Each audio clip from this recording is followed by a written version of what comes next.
Hi guys, welcome back to my channel. Today I'm going to be filming my autumn TBR. We're currently on the last day of August as I'm filming this. Someone tell me where summer has gone. Like, that went by in the blink of an eye. By the end of summer, I'm usually like ready for autumn. Like, summer and autumn are definitely my favourite seasons, but I still feel like I could do more summer, you know? But that's okay. It's fine. I do love autumn, and it's definitely reader's season, like it's cozy season, and hopefully I'll get a bit more read because I've been in a bit of a book slump recently, and so I'm hoping if I get some like autumnal reads that really give me the vibes of autumn, that I can kind of try and get out of this book slump. Fingers crossed. I'm just going to go through these all. I'm not even going to put them into categories because I'm just going to quick fire through all of them because I've got quite a few. So first of all, I've got Butcher and Blackbird, which is it fantasy or is it just like a dark romance? But I know that it's something to do with a serial killer. A chance encounter sparks an unlikely bond between rival murderers Sloane and Rowan. The two find something elusive, the friendship of a like-minded pitch black soul. Okay. But I've just heard good things about it. I'm just very intrigued to see if I like it. I'm not much of a dark romance girly. I don't know if I've ever read a dark romance, but I've read like dark fantasy romance, and they're not my favourite. Like, I don't really ever enjoy them, so we'll see. But I just kind of am intrigued. I think it's a little bit light-hearted maybe as well, so we'll see. Then I have this one physically in front of me. This is on my physical TBR, and that is Six of Crows. I have had it on my TBR for a while. Autumn, winter passed me by when I would have read it, and I didn't want to read it in summer. But it is still on my TBR and I definitely want to get to it. Basically follows like a group of dangerous outcasts. They go on a heist together, and I don't know, it just sounds fun. It sounds like they might be a bit of a found family, which I do love, and I don't know, I've heard a lot of good things about this series and I can't believe I've never read it. I mean, I haven't read Shadow and Bone series. I haven't read that and I don't think I'm going to. I've also got Us Against You by Frederick Backman. This one is the second book in the Beartown series, and I'm going to Iceland. I know this isn't set in Iceland, I believe it's set in Sweden. Similar vibes. So when I go to Iceland, I'm going to take this book and read it for sure. So that one's hopefully definitely getting read in the autumn because I am going in September. And Beartown basically follows this town which doesn't have much going for it except their hockey team, but something bad happens with one of the hockey team members, and it kind of divides the town between what they think is more important, like people's actual lives or the hockey team, and you'd be surprised at what a lot of the people choose, and it just follows a lot of point of views of people in that town and their lives, and I just find it really interesting. And I can't believe I've not read the second book yet because I read the other one more than a year ago. Then I've got Firefly Lane. I believe this follows a friendship group. Again, this is one I'm going to have to look up. But I've read another Kristen Hannon book, which was The Nightingale, and I'm not going to lie, I know everyone loves that book.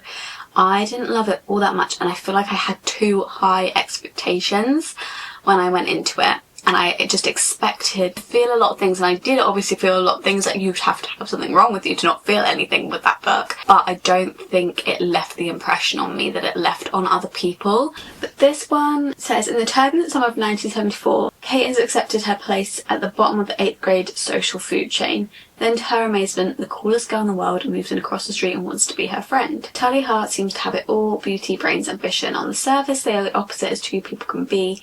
Kate doomed to be forever uncool, with a loving family who mortifies her every turn. Tully is steeped in glamour and mystery, but with a secret that is destroying her. The description is so long and I don't want to know like everything that's going to happen in the book, so I'm not going to continue reading, but I think it just follows their friendship. Then I have When the Moon Hatched by Sarah A. Parker. I've been wanting to read this one for a long time, but it has scared me because people say it's so in depth and it gets quite complicated, which I'm a bit scared of. I don't even know if there's any point in me explaining the book because I probably won't understand it, but it says creators did not expect their beloved dragons to sail skyward upon their end, to curl into balls just beyond gravity's grip, littering the sky with tombstones with moons. They certainly did not expect them to fall. I'm confused already. You see what I mean? Like, I'm just a bit scared of it, but it does seem like it would be a good one to read in the autumn, and I have heard very good reviews of it.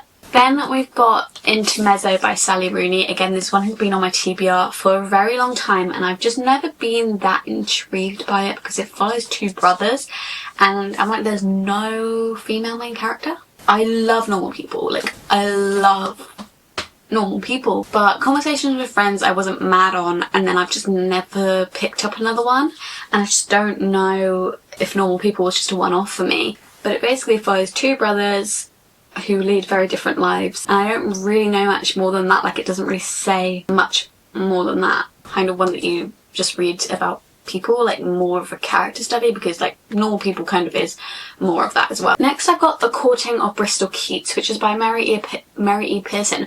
I've not really heard anyone read this, and it's only got 3.67 on Goodreads, but Dance of Thieves is one of my favourite series of all time, like it's a duology. One of my 6-star books, and I've only got 6 6-star books, and Vow of Thieves is one of them.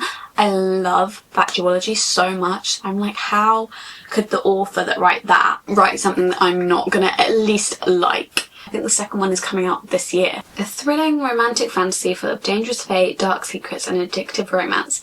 The first book in a duology, another duology. After losing both their parents, Bristol Keats and her sisters, Bristol Keats is a woman, I thought it was a man, struggle to stay afloat in their small quiet town of Bowes Keep.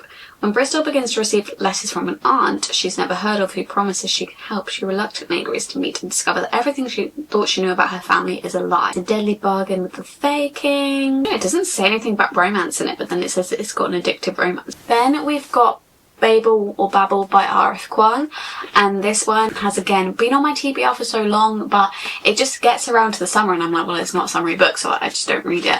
I'm just a bit scared of it, but I do really want to read it. I absolutely love the cover, which is basically why I bought it. I just think it's one of the prettiest covers I've ever seen, and obviously I've heard great things about it. It literally said Book of the Year. It's got a bunch of amazing reviews, but it looks a bit intimidating and I'm a bit confused by it. It's based in Oxford University. It was Robin Swift, who thought Babel was a paradise until it became a prison book and a student stand against an empire. Blurb on the back is so small.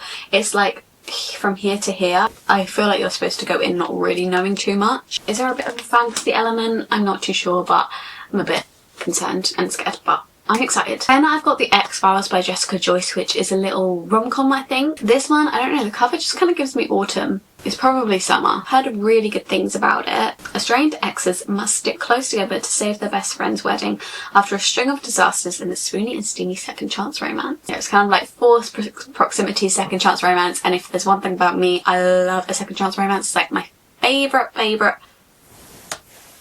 trope. Then I've got The Lost Story by Meg Schaefer. I think she writes more like fiction, little bit of fantasy in there. She is the author of The Wishing Game, which was described as a fantasy. It was in the fantasy section of the bookshop. I guess it kind of is fantasy because it's very unrealistic that this would happen and that an author would own all that land and put on that game. The only like proper fantasy element is his books that the author writes, so it's not actually like part of the story. I don't know if that's similar, but I haven't heard the best things about The Lost Story. I really enjoyed The Wishing Game, but it's inspired by C.S. Lewis's The Chronicles of Narnia, which I did love growing up. As boys, best friends Jeremy Cox and Rafe Howell went missing in a vast West Virginia state forest, only to mysteriously reappear 6 months later with no explanation for where they'd gone or how they'd survived. My Friends by Frederick Backman. This is not part of any series, it's his new book. I think his books are great for more like cozy season, so I'm excited to get into cozy season and read more of his books because I absolutely love him,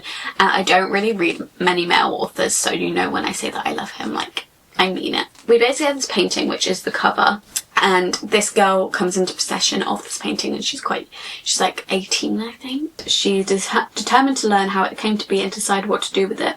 So she embarks on a cross-country journey. In this stunning testament to the transformative, timeless power of friendship and art, Louis series proof that happy endings don't always take the form we expect. Honestly, he can write about anything and it will be good. Like, I know it doesn't sound like the most interesting thing in the world, but it will be. Then we've got Not Quite Dead Yet by Holly Jackson, a mystery thriller from the author of A Good Girl's Guide to Murder. I love Holly Jackson's books. I really like the Good Girl's Guide to Murder series. I really liked Five Survive.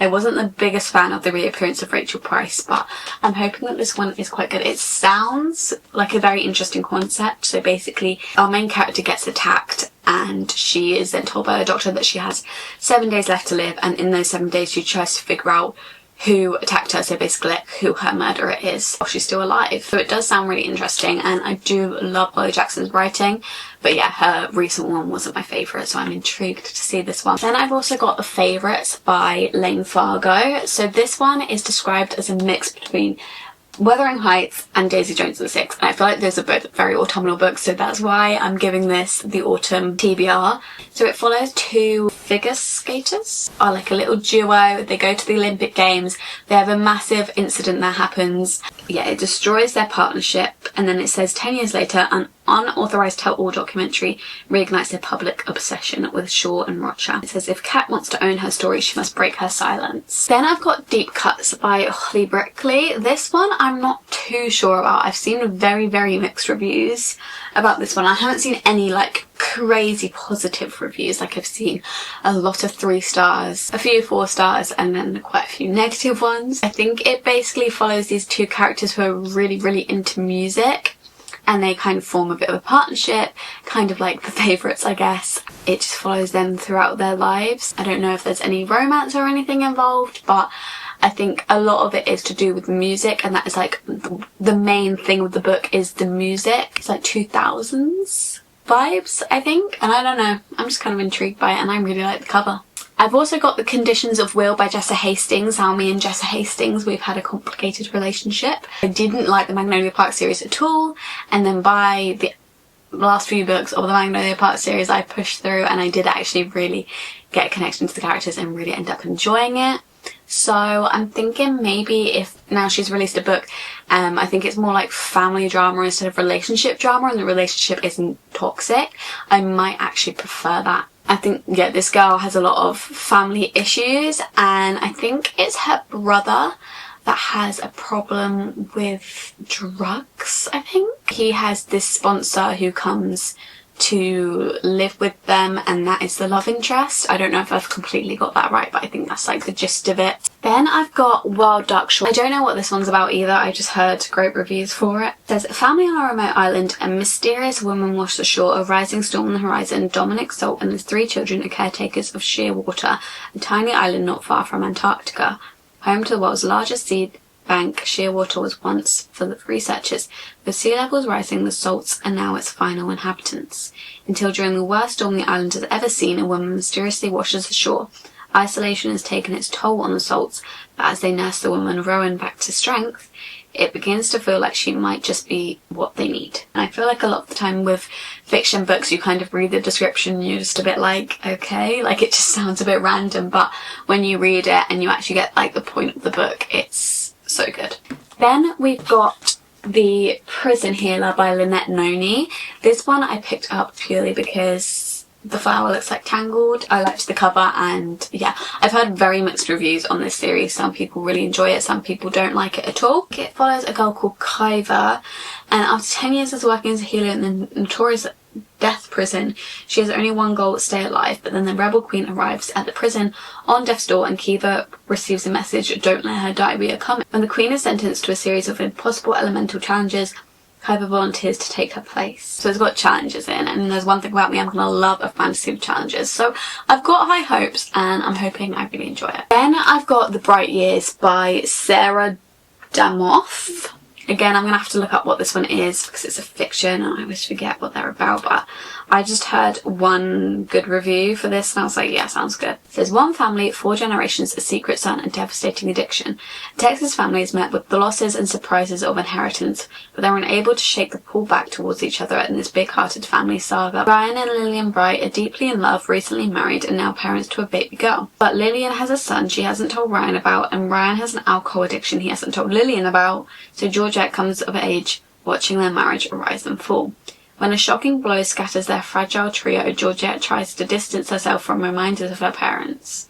Years later, Lillian's son comes searching for his birth family, so Georgette must return to her roots, unearth her family history, and decide whether she can open up to love for them or herself while there's still time. Again, it's another fiction book, so you're just kind of like, okay, but when you read it, I'm sure it'll be great. Alchemy of Secrets by Stephanie Garber. This is the author of Once Upon a Broken Heart and the Caraval series.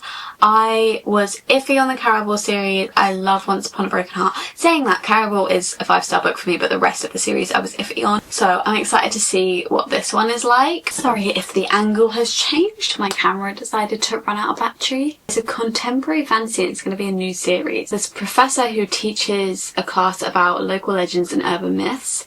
Most students believe the professor's stories are just fiction, but Holland St. James has always been convinced that magic is real. When she tracks down a local legend named the Witchman, who can supposedly tell you when you'll die, the world finally makes sense, except the Watchman, not the Witchman, tells her she will die at midnight tomorrow unless she finds an ancient object called the alchemical heart. Then we've got Wild Reverence by Rebecca Ross, who is the author of Divine Rivals. I love Divine Rivals so much. Well, I loved Divine Rivals the first book. The second book wasn't my favourite. So again, this could go either way with this new book, but see what it's about. Born in the firelit domain of the Underrealm, Matilda is the youngest goddess of her clan, blessed with humble messenger magic. But in a land where gods often kill each other to steal power and alliances break as quickly as they are forged, Matilda must come of age sooner than most. She may be known to carry words and letters through the realms, but she holds a secret she must hide from even her dearest of allies to ensure her survival. And to complicate matters, there is a mortal boy who dreams of her, despite the fact that they've never met in the waking world. Sounds quite cool. I've been promised that there are letters in this one as well. And if you know me, you know letters in romances are my favourite things in the world. Like, I just love letters. If it's got letters, I'm gonna read it. And finally, I've got Mad About You by Vary McFarlane. Basically, I just chose a random Vary McFarlane book. I just want to read another one because I read just last night and I really enjoyed that one, and so I want to read another one by her, so I just chose one at random. But let me know if there's one that's really good that I should check out. So those are all the books that I'm thinking of reading this autumn. Let me know if you've read any of them, if any of them are really good, which ones I should start with, which ones give the most autumn vibes. Give this video a thumbs up if you enjoyed it. You can subscribe down below and turn the bell and you'll be notified every time I upload, which is every Sunday, and they're always book videos. If you want to, you can follow my social medias at _libraryofeden on both TikTok and Instagram, and I will see you in the next video very soon.